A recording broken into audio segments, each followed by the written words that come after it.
శ్రీ సాయినాథాయ నమః. శ్రీ సాయి సచ్చరిత్రము 38వ అధ్యాయము. ప్రస్తావన. బాబా వంటపాత్ర. నానాసాహెబ్ దేవాలయమును అగౌరవించుట. కాల ఒక గన్నెడు మజ్జిగ. గత అధ్యాయంలో బాబా చావడి ఉత్సవమును వర్ణించితిమి. ఈ అధ్యాయంలో మనం బాబా వంటపాత్ర మొదలగు వాణిని గురించి చదివేదము. ప్రస్తావన. ఓ సద్గురు సాయి, నీవు పావనమూర్తివి. ప్రపంచమంతటికి సంతోషమును ప్రసాదించితివి. భక్తులకు మేలు కలగజేసితివి. నీ పాదములను ఆశ్రయించిన వారి బాధలను తొలగించితివి. నిన్ను శరణుజొచ్చిన వారిని ఉదార స్వభావుడగుడిచే వారిని పోషించి రక్షించదు. నీ భక్తుల కోరికలు నెరవేర్చుటకు, వారికి మేలు చేయుటకు నీవు అవతరించదు. పవిత్రాత్మయను ద్రవసారమును బ్రహ్మమనుడు అచ్చులో పోయిగా దాని నుండి యోగులలో అలంకారముకు సాయి వెడలను. ఈ సాయి ఆత్మారాముడే. స్వచ్ఛమైన దైవికానందమునకు వారి పుట్టినిల్లు. జీవితేచ్ఛలను నీవు పొందినవారే వారి భక్తులను నిష్కాములుగా చేసి విముక్తులు చేసి. బాబా వంటపాత్ర. యుగ యుగములకు శాస్త్రములు వేరువేరు సాధనములు ఏర్పాటు చేసి ఉన్నవి. కృతయుగంలో తపస్సు, త్రేతాయుగంలో జ్ఞానము, ద్వాపరయుగంలో యజ్ఞము, కలియుగంలో దానం చేయవలనని శాస్త్రములు ఘోషించుచున్నవి.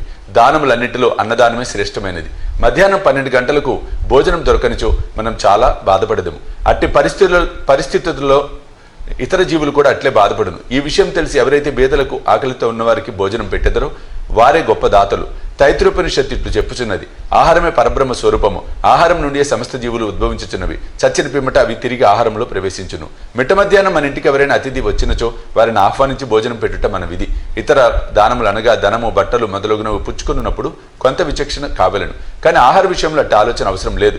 మన ఇంటికి మిట్ట మధ్యాహ్నం ఎవరు వచ్చినా వారికి మొదట భోజనం పెట్టవలను. కుంటి, గ్రుడ్డి, రోగిష్ఠులు వచ్చినచో వారికి మొట్టమొదటి భోజనం పెట్టిన పిమ్మట ఆరోగ్యవంతులకు అటు పిమ్మట మన బంధువులకు పెట్టవలను. మన బంధువులు మొదలగు వారికి పెట్టుట కంటే నిస్సహాయులైన అంగవికలులకు తది ఇతరులకు పెట్టుట ఎంతో శ్రేయస్కరము. అన్నదానము లేకునచో ఇతర దానములు ప్రకాశించవు. ఎట్లన చంద్రుడు లేని నక్షత్రం వలె, పతకము లేని కంఠహారం వలె, పింఛము లేని కిరీటం వలె, కమలము లేని చెరువు వలె, భక్తి లేని భజన వలె, కుంకుమ బొట్టు లేని పుణ్యస్త్రీ వలె, బొంగురు కంఠం వాని పాట వలె, ఉప్పు లేని మజ్జిగ వలె రుచించవు. అన్ని వ్యంజనముల కంటే పప్పుచారు ఎట్లు ఎక్కువో అట్లా అన్ని పుణ్యములలో అన్నదానం ఎక్కువ. బాబా ఆహారం ఎట్లు తయారు చేసి పెట్టుచుండెనో చూసేదం. బాబా కొరకు చాలా తక్కువ భోజనం కావలసి ఉండెను. అది కొన్ని ఇండ్ల నుండి భిక్షాటనం చేసి తెచ్చుకునేవారు. ఇదివరకే తెలుసుకుంటుమి. ఏనాడైనా అందరికీ భోజనం పెట్టవలనని బాబా నిశ్చయించుకున్నచో మొదటి నుండి చివరి వరకు కావలసిన ఏర్పాట్లన్నీ తానే స్వయంగా చూసుకునేవారు. ఈ విషయమై వారు ఇతరులపై ఆధారపడలేదు. ఎవరికి బాధ కలగచేయలేదు. మొట్టమొదట బజారుకు వెళ్ళి ధాన్యము, పిండి, మసాలా దినుసులు మొదలగునవి అన్నీ నగదునిచ్చి కొండేవారు. వారే విసురుచుండెరు. మసీదు ముందున్న ఖాళీ స్థలంలో మధ్యన పొయ్యి పెట్టి దానిపై పెద్ద వంటపాత్రలో కొలత ప్రకారం నీరు పోసి పెట్టేవారు. వారి వద్ద వంటపాత్రలు 2 కలవు. ఒకటి పెద్దది 100 మందికి సరిపోవును, రెండవది చిన్నది 50 మందికి సరిపోవును. ఒక్కొక్కప్పుడు చక్కెర పొంగలు వండేవారు, మరొకప్పుడు మాంస పలావ్ వండేవారు. ఒక్కొక్కప్పుడు పప్పుచారు ఉడుకున్నప్పుడు గోధుమ పిండి బిళ్ళలు అందులోకి వదిలేవారు. మసాలా వస్తువులను చక్కగా నూరి దానిని వంటపాత్రలో వేసేవారు. పదార్థములు చాలా రుచిగా ఉండేటకు ఎంత శ్రమ తీసుకుని వలనో అంత శ్రమ పడుచుండేవారు. అప్పుడప్పుడు అంబలు వండేవారు, అనగా జొన్నపిండిని నీళ్లలో ఉడకబెట్టి దానిని మజ్జిగలో కలుపుచుండేవారు. భోజన పదార్థములతో ఈ అంబలిని కూడా అందరికీ కొంచెం కొంచెంగా పెట్టేవారు. అన్నం సరిగా ఉడికినదో లేదో అని పరీక్షించుటకు బాబా తన కఫిని పైకెత్తి చేతిని నిర్భయంగా మరుగుచున్న డేగిసాలు పెట్టి కలుపుచుండేవారు. వారి ముఖమునందు భయచిహ్నములు గాని, చేయి కాలునట్లు గాని కనిపించేది కాదు. వంట పూర్తిగానే బాబా పాత్రలను మసీదులోకి తెచ్చి మౌల్వీచో ఆరోగ్యంబ చేయుచుండేవారు. మొట్టమొదట కొంత మహల్సాబతికి, తాత్యాకు ప్రసాదముగా పంపిన పిమ్మట మిగతా దానిని బైదవాండ్రు దిక్కులేని వారికి సంతృప్తిగా పెట్టుచుండిరి. బాబా స్వయంగా తన చేతులతో తయారు చేసి స్వయంగా వడ్డించగా భోజనం చేసిన వారు ఎంత పుణ్యాత్ములో, ఎంత అదృష్టవంతులో. బాబా తన భక్తులందరికీ శాకాహారము, మాంసాహారము ఒక రీతిగా పెట్టుచుండనా అని ఎవరికైనా సందేహం కలగవచ్చు. దీని జవాబు సులభము, సామాన్యమైనది. ఎవరు మాంసాహారులో అట్టివారికే ఆ వంట పాత్రలోనిది పెట్టేవారు. మాంసాహారులు కాని వారు ఆ పాత్రను కూడా ముట్టనీయలేదు. వారి మనసులలో తినుటకు కోరిక కూడా ఇచ్చేవారు కాదు. గురువుగారు ఏదైనా ఇచ్చినప్పుడు దానిని తినవచ్చునా లేదా అని యోచించి శిష్యుడు నరకంలోకి పోవును. దీన్ని శిష్యులు బాగా గ్రహించి నెరవేర్చుచుండిరో లేదో చూచుటకు బాబా ఒక్కొక్కప్పుడు పరీక్షించుచుండేవారు. దీనికి ఒక ఉదాహరణ, ఒక ఏకాదశి నాడు కేల్కర్కు కొన్ని రూపాయలు ఇచ్చి కూరలు తమల్పాకు పోయి మాంసం తెమ్మన్ను. ఇతడు సనాతన ఆచార పరాయణుడు, బ్రాహ్మణుడు, ఆచారవంతుడు. సద్గురువునకు ధనము, ధాన్యము, వస్త్రము మొదలగునవి ఇచ్చుట చాలదనియు, కావలసినది అక్షరాల గురువాజ్ఞ పాటించుటయే అనియు, గురువాజ్ఞానుసారమే నెరవేర్చుటే అనియు, ఇదే నిజమైన దక్షిణ అని, దీనివల్లే గురువు సంతృష్టి చెందురని అతనికి తెలిసెను. కనుక దాదా కేల్కర్ దుస్తులు ధరించి బజారుకు బయలుదేరును. కానీ బాబా అతని వెంటనే పిలిచి తానే స్వయంగా పోవలదని ఇంకెవరినైనా పంపుమనెను. అతడు పాండవును నౌకరును పంపెను. వాడు బయలుదేరటకు చూసి బాబా వాణిని కూడా వెనుకకు పిలిపించి ఆనాడు మాంసం వండుట మానుకొండ్రి. ఇంకొకసారి బాబా దాదా కేల్కర్ను పిలిచి పొయ్యి మీద ఉన్న పలావ్ ఉడికినదో లేదో చూడమనెను. కేల్కర్ దాన్ని పరీక్షించకయే సరిగా ఉన్నదని జవాబిచ్చాను. అప్పుడు బాబా, నీవు కండ్లతో దానిని చూడలేదు, నాలుకతో రుచి చూడలేదు, రుచిగా ఉన్నదని ఎట్లు చెప్పితివి? మూత తీసి చూడుము అనుచు బాబా అతని చేతిని పట్టుకొని మరుగుచున్న డేగిసాలో పెట్టాను. ఇంకను ఇట్లనను, నీ చేయిని తీయము, నీ ఆచారం ఒక పక్కకు పెట్టి తెడ్డులో తీసి కొంచెం ప్లేట్లో వేసి సరిగా ఉడికినదో లేదో తెలుసుకొనుము. తల్లి మనసు నిజమైన ప్రేమ జనించినప్పుడు ఆమె తన బిడ్డను గిల్లి ఆ బిడ్డ ఏడ్చినప్పుడు దానిని కౌగిలించుకొని ముద్దు పెట్టుకొనును. అట్లనే బాబా కూడా కన్నతల్లి వలె దాదా కేల్కర్ను గిల్లాను. నిజముగా ఏ యోగి గాని గురువు గాని తన శిష్యునకు నిషిద్ధ ఆహారం తిని చెడిపమని చెప్పడు. ఈ విధంగా బాబా పలావ్ వండుట 1910వ సంవత్సరం వరకు జరుగుతుండేది. పూర్వం చెప్పిన రీతిగా దాస్కన్ బాబా కీర్తిని తన హరికథల ద్వారా బొంబాయి రాష్ట్రంలో వెల్లడి చేశాను. ఆ ప్రాంతం నుండి ప్రజలు తండోపతండములుగా సిరిడి వచ్చుచుండిరి. కొలది దినములలో సిరిడి ఒక పుణ్యక్షేత్రమాయను. భక్తులు అనేక రకముల ఆహారములను బాబాకు నైవేద్యం పెట్టుచుండిరి. వారు తెచ్చిన పదార్థములు ఫకీర్ బీదలు తినగా ఇంకను మిగులుచుండెను. నైవేద్యం ఎట్లు పంచిపెట్టేటి వారో చెప్పుటకు ముందు బాబా సిరిడిలోని దేవాలయములందును అందుండు దేవతల ఎందును గల గౌరవమును చాటెడు నానాసాహెబ్ చంద్రకర్ కలతను తెలుసుకుందుము.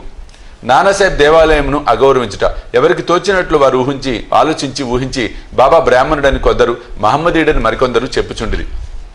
నిజంగా బాబా ఏ జాతికి చెందిన వారు కారు. వారు ఎప్పుడు పుట్టిరో, ఏ జాతి ఎందు పుట్టిరో, తల్లిదండ్రులు ఎవరో ఎవరికి తెలియదు. కనుక వారు బ్రాహ్మణుడు గాని మహమ్మదీయుడు గాని ఎట్లు కాగలరు? వారు మహమ్మదీయులైనచో మసీదులు ఎప్పుడు దునెట్లు మండనిత్తురు? అచ్చోట తులసి బృందావనము ఎట్లు ఉండును? శంఖము లూదుటకు ఎందుకు ఒప్పుకొందురు? గంటలను మ్రోగించుటకు ఎట్లు సమ్మతించురు? సంగీత వాయిద్యములను ఎట్లా వాయించనిత్తురు? హిందువుల మత ప్రకారము షోడశోపచార పూజలను ఎట్లా జరగనిత్తురు? వారు మహమ్మదీయులు అయినచో వారి చెవులకు కుట్లు ఎట్లు రంధ్రములు ఉండును? గ్రామంలోని హిందూ దేవాలయములన్నిటినీ ఎలా మరమ్మత్తు చేయించిరి. బాబా హిందూ దేవాలయములను దేవతలను ఏమాత్రము అగౌరవించినను ఊరుకుండేవారు కాదు. ఒకనాడు నానాసాహెబ్ చంద్రకర్ తన షడ్డకుడగు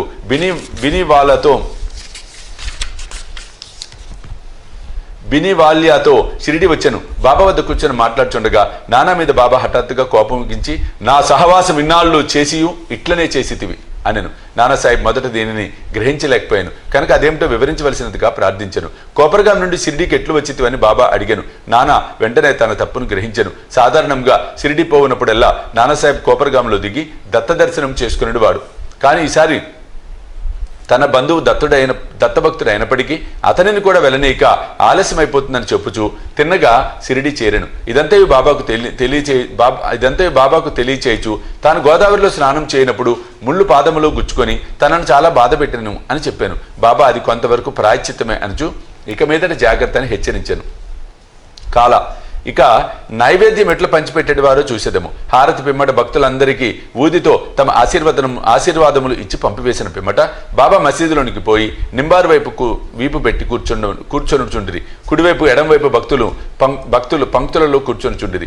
నైవేద్యం తెచ్చిన భక్తులు పల్లెములను మసీదులో పెట్టి బాబా ఆశీర్వాదములకై ఉదికై కనిపెట్టుకొని బయట నిల్చుండిరి. అన్ని రకముల ప్రసాదములు బాబాకు వచ్చుచుండేవి. పూరీలు, మండగలు, బొబ్బట్లు, బాసుంది, సాంజ, పరమాన్నము మొదలగునవన్నీ ఒకే పాత్రలో వేసి బాబా ముందు ఉంచిరివారు. బాబా దీన్ని దైవమునకు అర్పించి పావన మనచుచుండెను. అందులో కొంత భాగము బయట కనిపెట్టుకుని ఉన్నవారికి పంచి తక్కినది బాబా అటు ఇటు 2 వరుసలలో కూర్చుండిన భక్తులు సంతృప్తిగా తినిచుండిరి. శ్యామ, నానా సాహెబ్ నిమోన్కరు వడ్డించేవారు. వచ్చిన వారి సౌకర్యములను వీరు చూసేవారు. వారు ఆ పని అతి జాగ్రత్తగాను ఇష్టముగాను చేయుచుండిరి. తిన్నట్టి ప్రతి రేణువు కూడా తృప్తియు సత్తువ కలుగు చేయుచుండెను. అది అట్టి రుచి, ప్రేమ, శక్తి కలిగిన ఆహారము. అది సదా శుభ్రమైనది, పవిత్రమైనది.